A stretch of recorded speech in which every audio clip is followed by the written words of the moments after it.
Hello, Leo, Sun, Moon, Rising, and Venus Signs. Kamusta kayo? Sana po nasa mabuti kayong kalagayan. Welcome back po sa Star Tarot. Kung bago kayo rito, welcome din kayo. Thank you sa inyong support. I truly appreciate it. God bless you all. Tingnan natin ang mga mensahe ni Leo for the next 3 months. No? April, May, June. Ito. So, we have the 8 of Swords in the reverse. So, napakaganda nito because this is the end of depression. This is the end of sadness na nararanasan ninyo, nararamdaman ninyo in the past. Tapos na, no? Tapos na ang kalungkutan ninyo dito. Tapos na yung pakiramdam ninyo na trapped kayo sa isang sitwasyon. Ngayon, there is going to be a realization that enough is enough. Tama na yung negative thoughts ninyo, tama na yung pagpipigil ninyo sa inyong sarili na gawin kung ano man yung mga gusto ninyong gawin. This situation, yung feeling ninyong powerless kayo, that is going to be healed na. Ano? But you are going to move on. No? You're going to move on with your life na sa ngayon, Leo. So, mawawala na. Aalisin nyo na yung mga negative thoughts na yan at hindi na kayo magpapa-apekto ngayon sa mga negative comments siguro na nanggagaling sa ibang tao or yung pagkahina din talaga ng inyong kalooban dito, whatever the cause may be or whatever the reason may be, ay tatanggalin nyo na yan. Magigising na kayo sa katotohanan na this is about time na para you make a stand for yourself. Gagawin mo na ngayon ang lahat ng kaya mong gawin para matupad ang inyong mga goals, ang inyong mga pangarap, no? So, we have 10 of Swords energy. This is such a beautiful energy kasi this is the end of a difficult situation dito, the end of depression, the end of sadness, the end of feeling powerless. Ito din naman, ano, tatapusin nyo na din dito kung ano man yung difficult situation na pinagdadaanan ninyo. So, this could be linked to each other, no?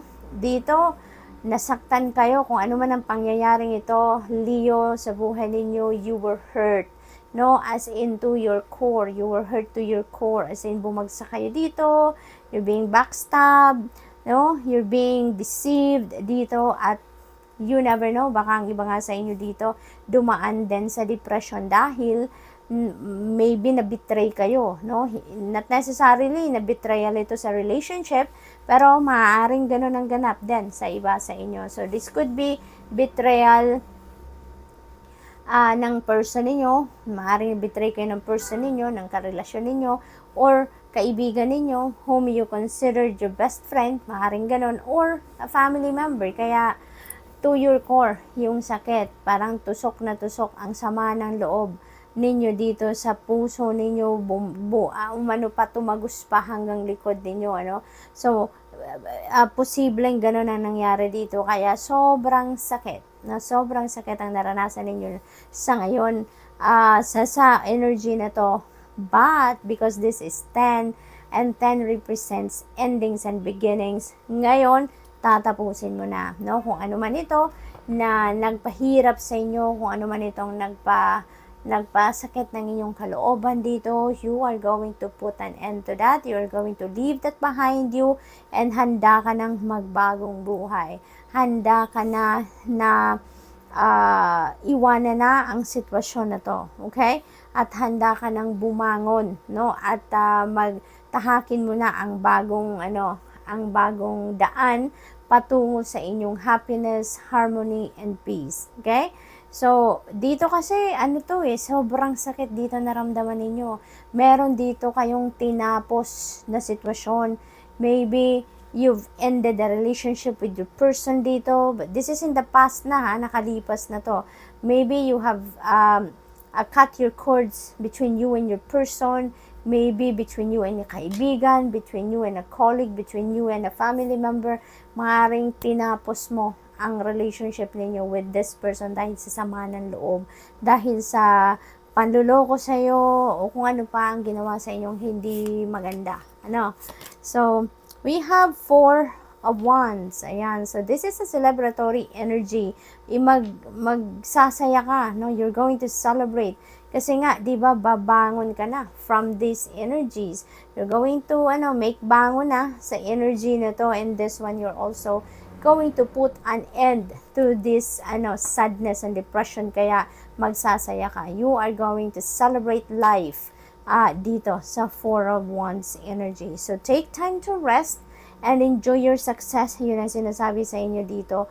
At namnamin ninyo ang inyong tagumpay dahil nagising na kayo sa katotohanan na panahon na, para bumangon kayo at i-embrace ninyo ang buhay. Because there is a lot, diba, of things and blessings na dumadating sa inyo na kailangan ninyo na i-enjoy at i-embrace. Yan, hindi ba? I-enjoy ninyo ang buhay as it is. For some of you, meron ditong mga kasalang magaganap. Maaring meron ditong engagement, wedding parties na mangyayari dito, no? Romance is in the air dito for some of you. Maybe yung mga nasa relasyon na, maaring ngayon, magle-level up na. Panahon na para mag-level up ang inyong relationship. This is also family time. May mga reunion dito na maaring maganap during this time. At saka siguro may mga blessings din kayo, financial blessings na natanggap or matatanggap during this time. Kaya naman kayo, very prosperous din ang ganapan dito.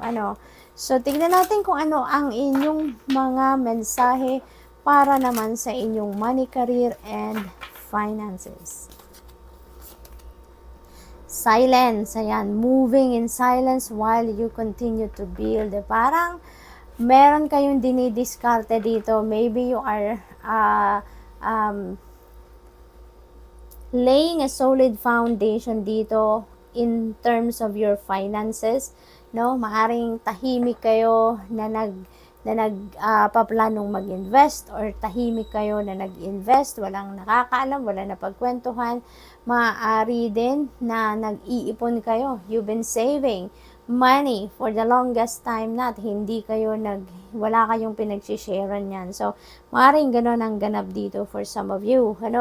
Maaaring nag-iipon at nag-iipon kayo, nag-invest kayo, or maybe may mga fina-file siguro ang iba sa inyo dito na application sa kung ano man, trabaho or business partnership, mga ganon, magne-negosyo kayo siguro. Pero you're just keeping it within yourself. So, maaaring ganon ang ganap. Kaya, diskarte ito. No? Masyado kayong madiskarte sa ngayon. You're very secretive at this time. At saka magbubulagain mo na lang siguro yung mga tao sa paligid ninyo na, wow, may business na siya, nag-put up na siya ng sarili niyang business, or wow, ang dami na pala niyang na-invest, yung ganon. Kapag established na, sa kanyo siguro yan, i-share sa iba.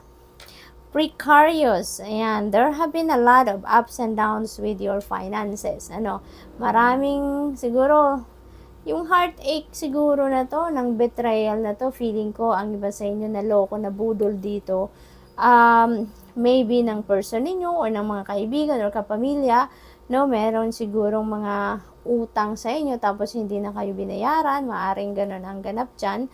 Marami kayong ups and downs pagdating sa pera, pero ngayon, you are going, kaya siguro, diba, you are moving in silence na, dahil ayaw nyo nang merong makakaalam pa, dahil baka meron pang manloko sa inyo, baka meron pang magka-interest na budulin kayo, yung ganon, no?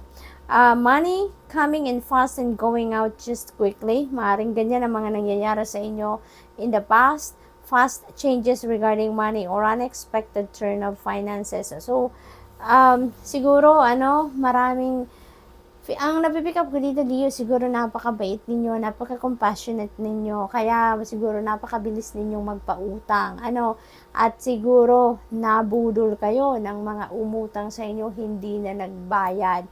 Kaya sa tuwing magkakapera ka, meron ding dumadating para merong humiram, tas hindi na binabalik. So ngayon, parang you are learning your lesson na, at you are moving in silence. So pag may perang dumating, maaaring ini-invest ninyo agad or sinisave ninyo agad, no? At hindi na kayo ngayon siguro magpapahiram pa, ano. We have shift and taking your career in a totally different direction. Ayan. So, this is really a beautiful move, no, Leo? Dahil siguro din, may opportunities din dito para mag-shift kayo ng career talaga. And you are taking advantage of that. Maaring yun din ang in-applyan ninyo no? Maaring yun ang in-applyan ninyo at magugulat na lang yung mga katrabaho ninyo or mga kapamilya ninyo na iba na. Iba na ang inyong trabaho. So, maaring ganun ang ganap dito. Parang sinasarili nyo ngayon yung mga diskarte ninyo pagdating sa inyong trabaho, karera, negosyo, no? So, tignan natin naman kung ano mga mensahe ninyo pagdating naman sa inyong usaping puso. Gossip, na yan. So, maraming chika, ano? Maraming nagchichismis siguro sa inyong paligid dito. Binabantayan siguro yung inyong love life, no? Maaring meron kayong manliligaw dito na yayamanin, ano, negosyante. Iba sa inyo, maybe binabantayan yan. Mga kapitbahay siguro, or mga katrabaho. So, ayun. So, deadma na lang, ano, dyan sa mga chika na yan, it's not going to help you in any way. Hindi yan magpapalakas ng inyong mga relasyon. Okay? So, deadmahers ka na lang. You have dating. Iba sa inyo dito is dating, or maybe may jowa na talaga, at ini-enjoy ninyo yan, no? Romance is in the air for some of you at this time, Leo. So, maganda, ano, parang maganda ang takbo ng buhay ninyo sa ngayon. Maaaring yung dating na to, mauuwi na sa kasalan, ano, or sa engagement kasi meron tayong 4 of Wands. So, congratulations sa inyo. We have open relationship.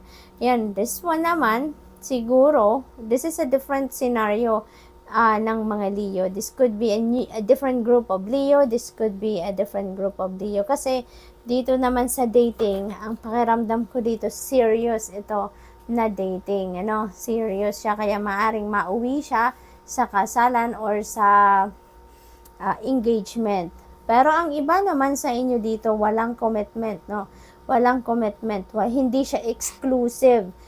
Kumbaga. So, maaring you are, ang iba sa inyo dito, ha, Leo, this is not going to resonate with everyone. So, just take as it resonates. For some of you, maybe you are dating but open siya. Open relationship. Wala kayong commitment, wala kayong label, parang ganon, ano? Na you can also date, you can still date other people or you can still see other people. So, maybe ganon ang sitwasyon. So, good luck. And that's all I have for you for the next 3 months. Thank you for watching. Love and light. Namaste.